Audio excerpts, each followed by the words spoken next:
Hi, I'm Matt with Gunfighter Resource Group.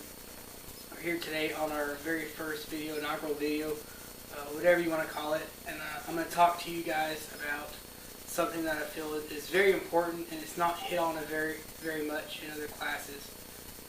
You might call it snapping in, you might call it draw firing, practice firing, whatever it is, but anytime you practice with a live firearm outside of a range is a big deal, and there is a lot of preparation, mental and physical, that goes in to doing it safely, especially in your home. A lot of people every year shoot their mirrors, a lot of TVs get shot, there's a lot of holes in walls. It doesn't have to be that way. There is a series of steps we go through to make sure that the weapons are clear and everybody's safe. And it is just as much mental as it is physical preparation. You have to be able to say, whenever you're done practicing, that I'm done, and I'm not gonna pull it out again. I'm not gonna do another draw. Oh, I'm gonna try this. No, once you're done for the day, you're done, and that's the biggest thing. That's where people mess up. So we'll go through. I want you to go ahead and the first thing is to be comfortable with wear what you normally wear. Wear the holster you wear. Today I'm running the Galco on my SIG, but you might use more of a concealed carry inside the waistband. You might be more of a paddle holster range guy depending on where you live. If you wear a jacket a lot, if you're in a cold area, wear a jacket. You know, you're practicing this for a reason. If you're law enforcement, then definitely have your duty rig, your Sam Brown, all that on. You know, you want to be, this is for a reason. You know, the main thing I do is when I change clothes, I want to make sure that my gun's in the same spot, and that's a big thing for me. Draw firing allows you to practice without going to the range. I shoot about 20,000 rounds a year. That's nothing compared to some people. But I snap in almost every day. And it's good training. So the first step, snapping in, is unloading your gun. The way I do it, the way we teach in our classes, get a box, empty box, draw your handgun, take out your magazine, eject the round. I want you to watch it come out of your gun. Double check, clear it, inspect the chamber, inspect the magazine well. Turn the slide forward, put it in your holster. Take your secondary magazine ammunition source. Check it, it's full. Go ahead and give it a sweep. Give your mag pouch a sweep. Make sure there's no rounds in there. Casper the Friendly Ghost has a bad habit of loading your magazines for you, and we don't like that at all. Take your empty magazines, and I'm showing you this today with just one snap cap. We're going to do this entire scenario, one snap cap. Put your magazine back in the pouch. Load your gun. Now targets. How do you use a cardboard target? It's in the house, it's stable. I can set it up on my wife's table here. Not a problem. It's convenient. I keep it in the closet. No big deal. If you want to go the extra mile, if you live in apartments, this is important. Or if you live close to your neighbors, this is very important. This next step might save someone's life if you mess up, because you might mess up. Got a bulletproof vest laying around? You get them on eBay, used, 50 bucks, 100 bucks. Some companies make bulletproof panels with the target already on it. But I'll use my vest. I've had it for a couple years now. Place it behind the target, just in case Casper paid us a visit and we messed up some sort of way. Any other handguns or rifles you have around, get them out of the room. Take your two magazines, however many you had, and your one live round, put in this box, and leave the room. Get it out. It's part of your mental preparations of not having an accident today. Now, have it set up. Start off with your distance. I start off close.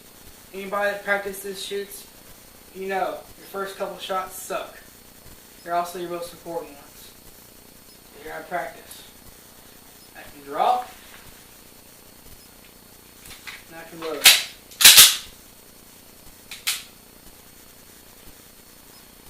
Now I can practice my shots. Nice and slow. Just your follow through, your search and assess, holster reluctantly.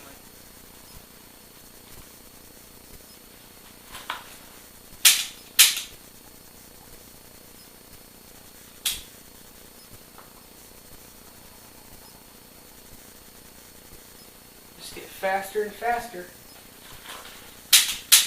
every time.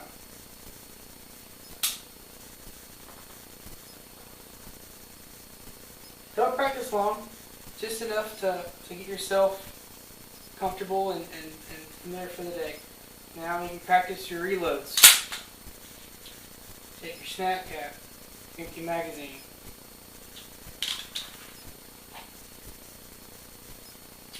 Remember, when you're doing reloads, you want to have that empty round in your magazine. That way it flows into your mag seamlessly. I'll start off. I practice my tactical reloads. They're important to me. Draw fire, drop him, search and assist.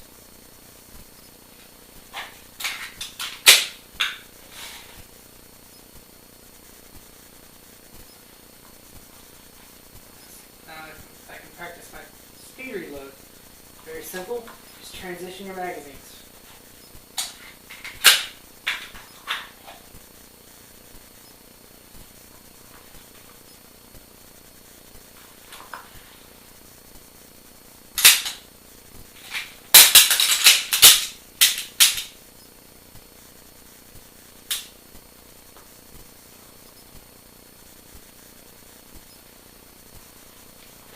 Practice the same way you would if you were at the range. This is what this purpose is, to get you familiar.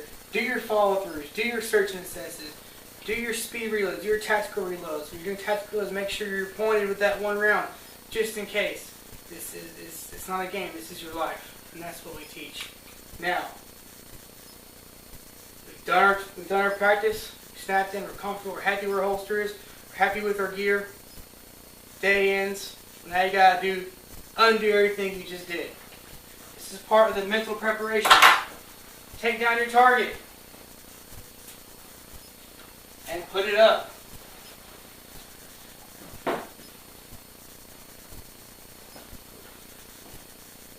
Make sure your wife's stuff's nice and clean, otherwise you'll never hear the end of it. Retrieve your box of live ammunition. Count for your magazines. Count for your snap cap. You don't want your snap cap in your gun when you go to draw it on the bad guy. Now, safe direction. Take a loaded magazine and load. Do your brass check, look and feel. Holster.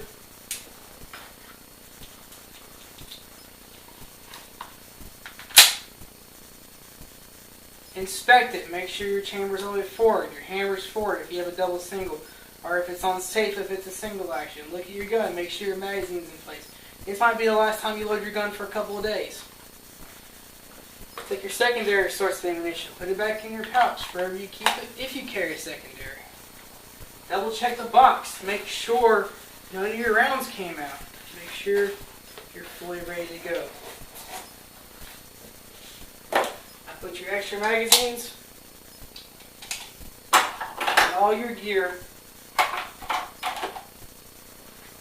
wherever it goes. And you're done. No more snapping in, no more practice draws, no more, oh, I'm going to try this so you draw. That's it. There's hundreds of these cases every year where someone takes out a clock. And it doesn't have to be that way. It doesn't have to be that way. I live out away from my neighbors in a log house.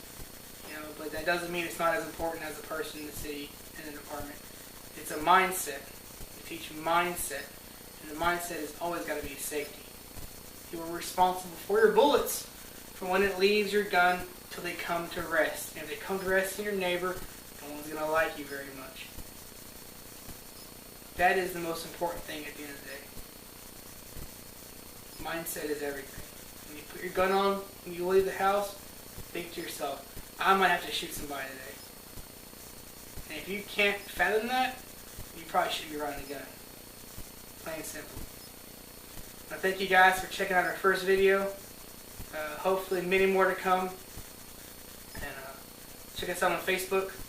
Like, subscribe to our YouTube channel. And as always, come back with your shoulder on it. Hey babe, Yeah. you gonna talk about being ashamed that you carry a 9mm when your wife rocks a 40? 9mm is plenty. Alright, everybody knows it's all about capacity.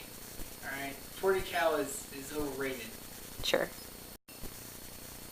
So then I told them, said the first rule of a gunfight is you gotta gouge out your opponent's eyeballs so you can't see the fight. Wait. Wasn't that a Boy Scout rifle class you were teaching? Yeah, but you know, you gotta fight really dirty sometimes.